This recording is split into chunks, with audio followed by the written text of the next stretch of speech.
বন্ধুরা, আসসালামু আলাইকুম।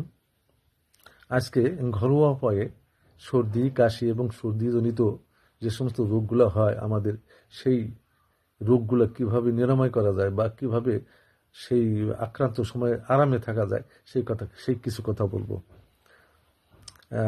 শীতকাল এসে গেল। এই শীতকালের আসা মানে একটা ঋতুর পরিবর্তন। এই ঋতুর পরিবর্তনের সাথে মানুষেরও শারীরিক কিছু পরিবর্তন এসে যায়, অর্থাৎ কিছু রোগ ব্যাধি এসে জড়ো হয়। এর মধ্যে আছে যেমন সর্দি কাশি, নাকের ভিতর পুরানো, তারপর বুকে জ্বালা যন্ত্রণা, গলায় কফ বেজে যাওয়া, বিভিন্ন ধরনের এই সমস্ত সর্দিজনিত কিছু রোগ উপস্থিত হয়। তো এইগুলো কিভাবে নিরাময় করা যায় বা এই সময় কিভাবে আরামে থাকা যায় সেই কথাগুলি বলবো। সেই উপাদানগুলো হলো যেমন এক নম্বর আছে এক নম্বরে আছে 1 ইঞ্চি পরিমাণ বা 1-1.5 ইঞ্চি পরিমাণ আদা কুচি বা বাটা। আচ্ছা, তারপরে 2 নম্বর আছে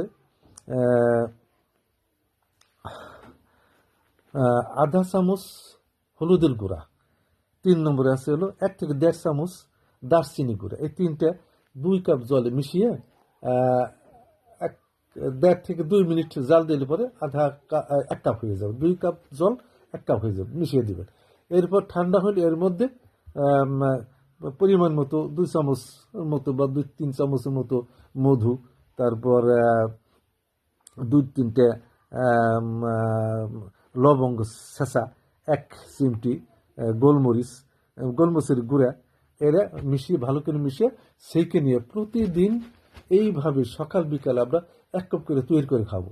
দেখবেন যে এই সর্দিজনিত যে সমস্ত রোগগুলা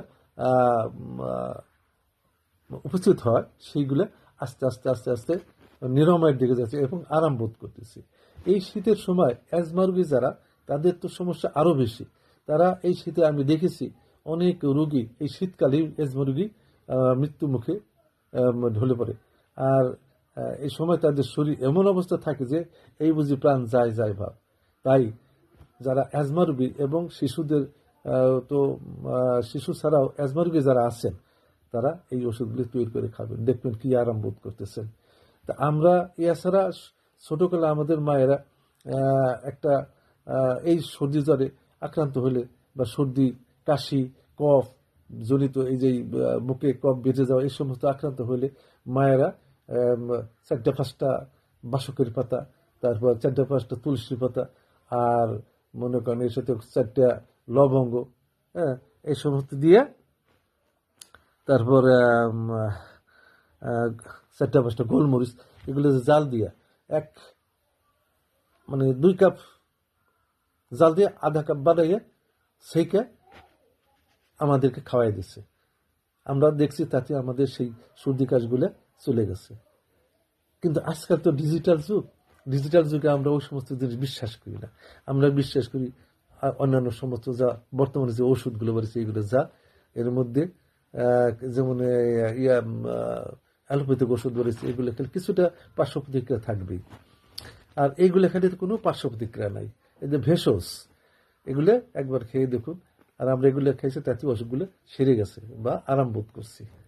তাই এগুলো খাইলে একটা খরচ হতে বলে একটা সামান্য কিছু খরচ যা হাতের মধ্যে থাকে, ডাকালের মধ্যেই থাকে।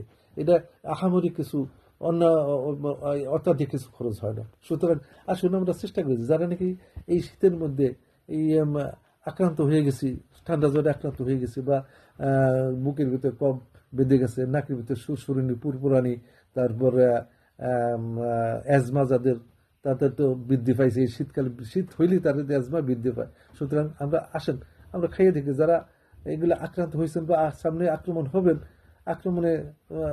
আক্রমণ আসতে পারে, সেই সময় আমরা এই খাদ্য এই উপাদানগুলি দিয়ে একটা জুস তৈরি করে খাই, দেখুন কি আরাম লাগে।